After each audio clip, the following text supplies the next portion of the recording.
climate change, guys. Alright, so welcome back to the Daily Rant. I'm a little under the weather right now, so I'm probably not going to get that fired up, but we'll see. You never know. What do we got today in the news? Well, recently in the news, we have the death of the 41st President of the United States, George H.W. Bush. We have... what else we got? We got... big news. See, I can't even think straight. Congested, you know? What do we got? We got another bombshell. Another bombshell in the Rushgate, right? Another bombshell. Michael Cohen. What else do we got? We got France on fire. That's always a good thing, right? All that immigration in France and all that bullshit they're going through, finally waking up. I heard even the cops are taking their helmets off in support of the yellow jackets. You ever get stung by a yellow jacket? I have. Woo-wee! It's not good. It's not good. I got stung by a yellow jacket on my forearm one time. Some bitch came right out of the ground. What was funny was I was filming somebody that was messing with the bees, right? And I thought he was going to get stung, and I wanted to have it on film. Damn bee turned around and stung me right on the arm I was holding my phone with. Right on my forearm. Bam! Foof. You want to know why they call it a sting? Believe me, you understand that when you get stung. My whole arm swelled up like Popeye. It was crazy. So we got that. We got the yellow jackets, France on fire. And what else we got in the news? Rudolf the red-nosed reindeer is apparently banned from the lineup of Christmas movies that you should show your kids, right?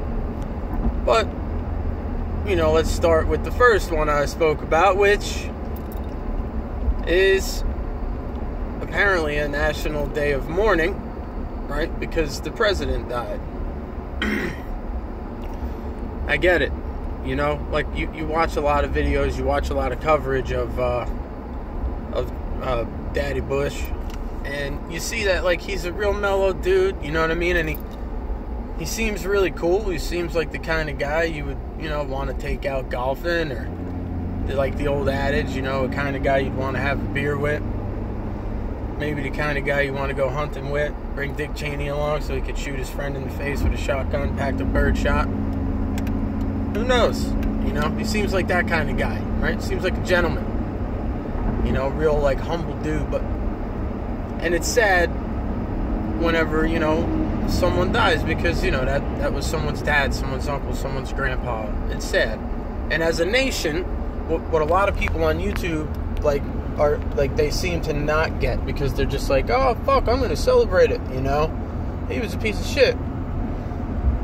Here's the thing. You can't do that shit, you know?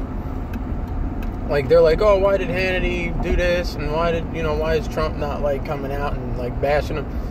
Because the news apparently loves to use the death of the 41st president to bash the 45th president. Like, that's all fine and dandy, because that's the moral high ground, right? When they go low, we go high, right? Yeah. You have to have this ceremonial send-off. You have to do it. It's just the right thing to do, you know? It's tradition, and it's letting the best side of the process shine through all the nonsense, you know?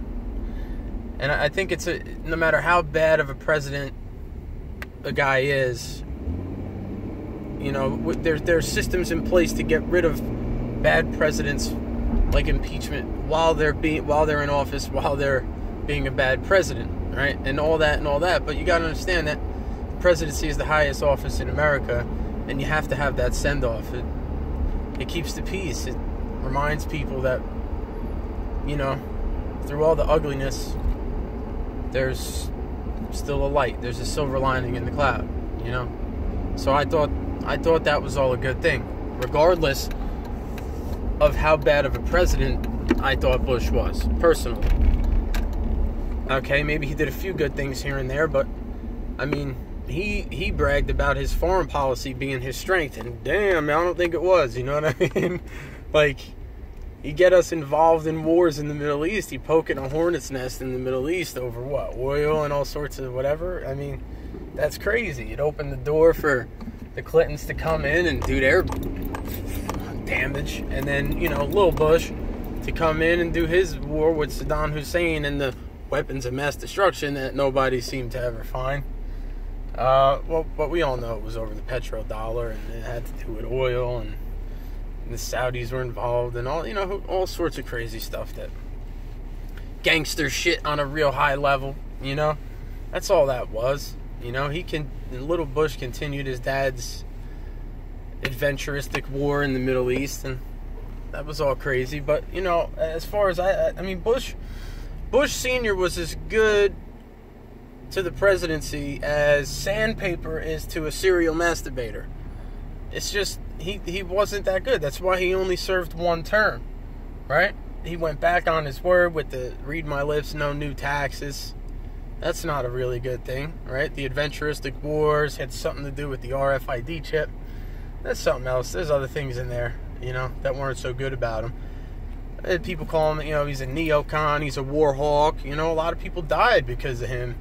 A lot of families torn apart, you know, a lot of, the drug war, which is really the war on people. You know, a lot of people incarcerated over just, you know, possession of drugs or selling drugs that, you know, the government didn't say, all right, you can have these drugs. Like, I mean, you know, the classes of different drugs and stuff. So, you know, families torn apart from that too.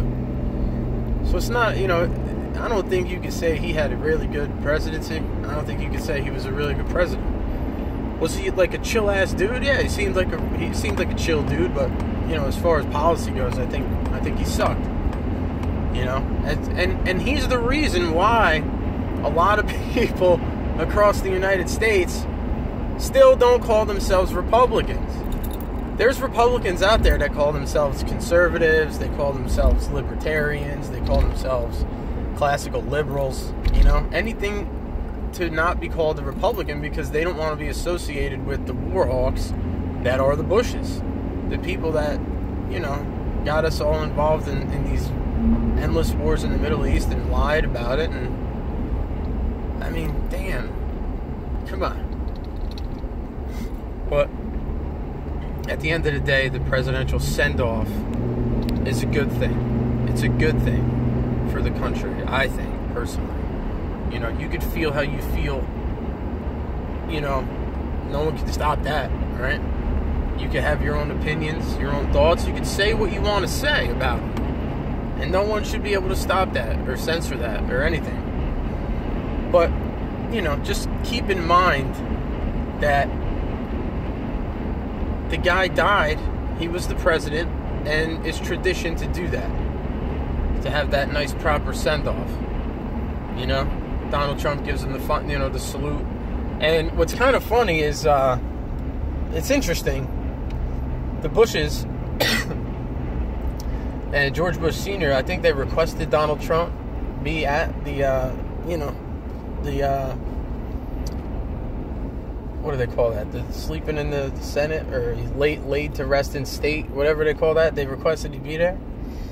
What does that mean? Like, you know what I mean? These people talk in weird ways. You know, they operate in weird ways, because there was bad blood between the Bushes and the Trumps, right? I mean, Trump ran as a Republican, and I think Little Bush came out and against him.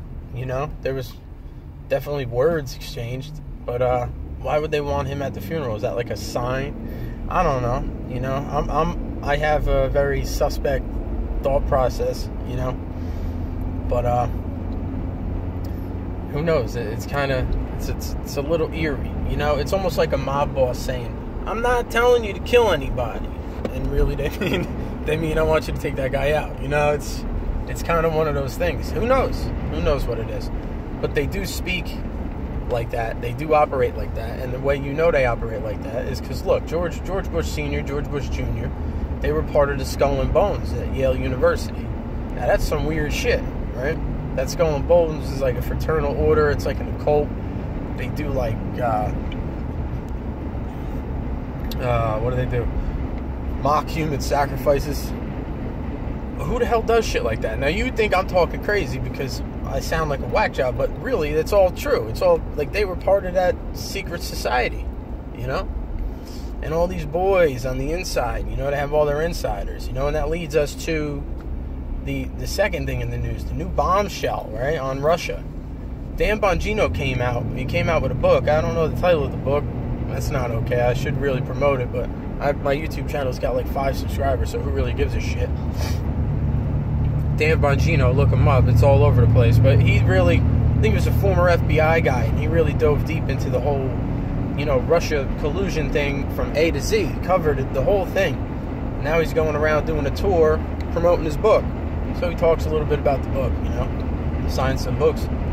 But you got to hear what he's talking about, man. All these people on the inside, the Rosensteins, the Muellers, the Comeys, the Clintons, the people in Russia, the Netzinskaya, and all the people that are connected, their names keep popping up all over the place. I mean, it's obviously, the whole thing was a sham. The whole thing was a setup with the dossier and the FISA warrants, and Peter Strzok, Steele. The whole thing is like some crazy inside job with a paper trail that leads back to all these people, and they got nothing. Like I said, I'm sick. I'm going to work sick right now. Because, you know, being sick is a luxury, you know what I mean? If you want to sit home all day and eat, you know, drinking emergency and eating chicken noodle soup, you ain't going to get paid. So you got to get out there and get it done. Hopefully I don't get more sick. But anyway, the whole Russia collusion thing, damn, I mean, it's collapsing on them. They're trying to go after people on the fringe for, like, minor process crimes and like, perjury traps and stuff, like Corsi. You know, oh man, Corsi, he forgot about the date of an email that he went back. They allowed him to amend his testimony on it because he realized he forgot about it. And, you know, now they want to go after him for it.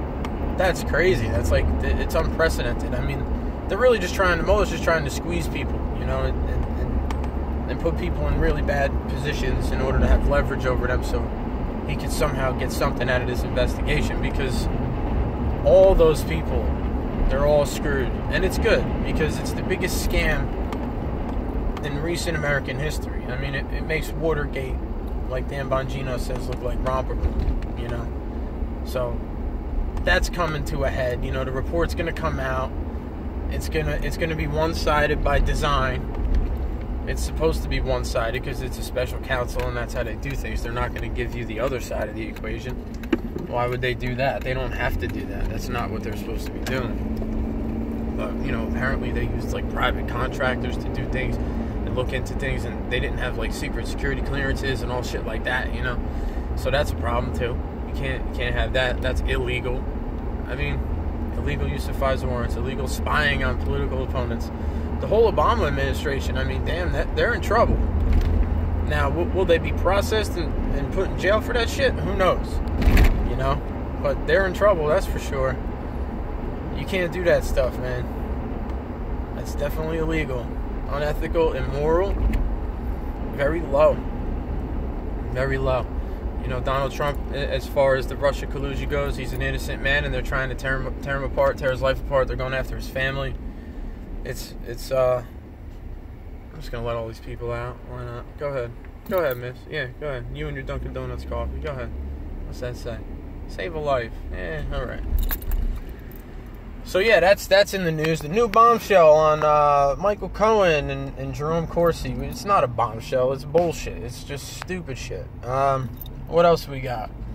Oh, France on fire. Yeah. So the people in France are revolting against the policies of Emmanuel Macron, you know? I mean, he's a globalist shill. He's doing everything for the interests of, you know, the global agenda and not the interests of the people of France. What do you think's going to happen after a while when you let people in to your country? Millions of people, hundreds of thousands and millions of people into Europe and into France from third world countries. You don't think that's going to affect your country economically, socially, demographically, obviously, but, I mean, geez. You don't think that's going to have an effect, dude? An obvious effect? And then the Clintons come out, Hillary comes out like, oh, you guys need to chill on immigration. Yeah, because it's almost like you're screwing it up for all of us, you stupid assholes. You got to do this shit a little slower. You know? We have to take over the world, but you can't do it in one foul swoop. You know? You kind of got to put the frog in the water before you turn the flame on.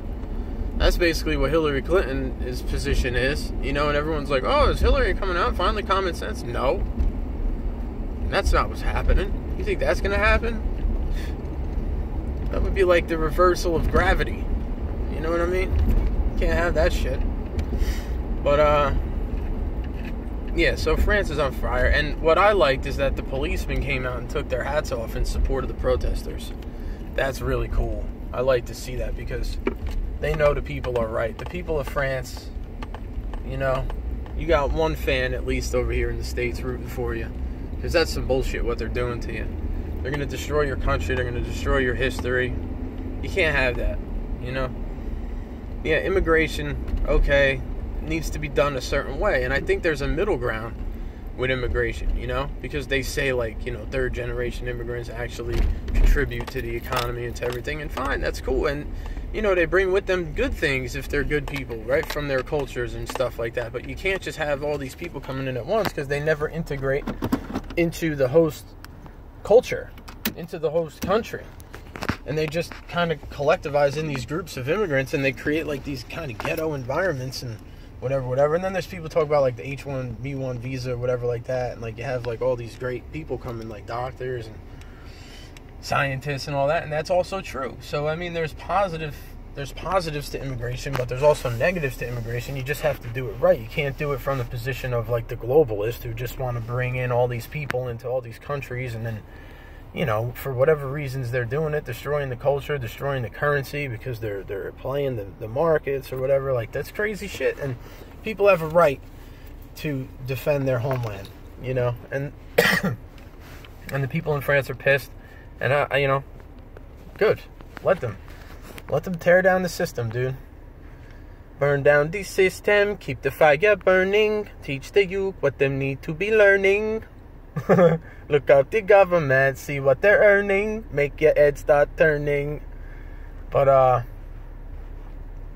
so then Rudolf the Red-Nosed Reindeer is apparently a symbol of the patriarchy and is misogynistic and, you know, promotes bullying and all that crazy shit. But what gets me about these liberals that, and I hate to even say it like that, like these liberals, you know, I hate to get involved in all that like political talk, but it's true. Like these people that are like so like, you know, with their words, with like their microaggressions and their like, you know, sensitivity training and you know, all the words, all these little spice words they use or whatever. They've lost reality. They're completely gone. They're like the news in America. It's like completely lost. It's completely cuckoo. They say that it's not okay for your kids to watch Rudolph the Red-Nosed Reindeer and Charlie Brown.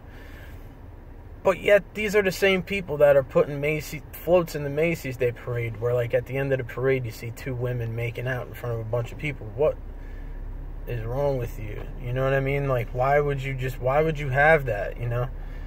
I mean, they're just trying so hard to push their agenda across for, like, LGBTQ, whatever. I wouldn't even want to see two heterosexual people making out as a heterosexual man at the end of the Macy's Day Parade. It's just inappropriate. It's a Macy's Day Parade. There's families, there's kids there. You don't start sucking face on a float, you know? Especially people of the opposite sex. I mean, how many times, like a regular person, regular guy, right? Regular dude who likes to go to work, come home, you know, maybe have a beer or two, relax, be with his family, be with his kids, be with his wife. You know the guy, his wife makes plans for him on the weekends, like, and they go and that guy, like regular dudes, heterosexual guys. If you see two two dudes in public making out. You're like, oh man, like, and you might not necessarily be like homophobic, but it's just off-putting, you know? It's just off-putting.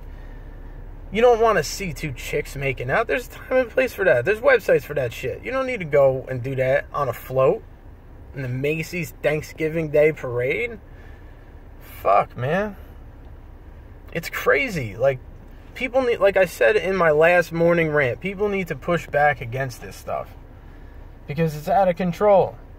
If I was at the parade and I brought, like, my 10-year-old daughter to the parade and we saw two chicks making out on the float, you know, and my daughter's gonna look at me and be like, Daddy, what the fuck is that? I'm gonna be like, I don't know, what do you say, you know? How do you explain that to a 10-year-old kid? Unbelievable. And this whole climate change shit, you know, everyone's talking.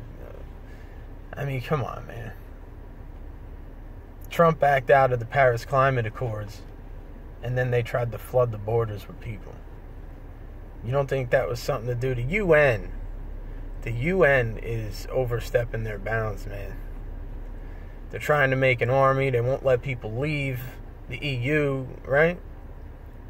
They're unelected. I mean, it's crazy. We got issues.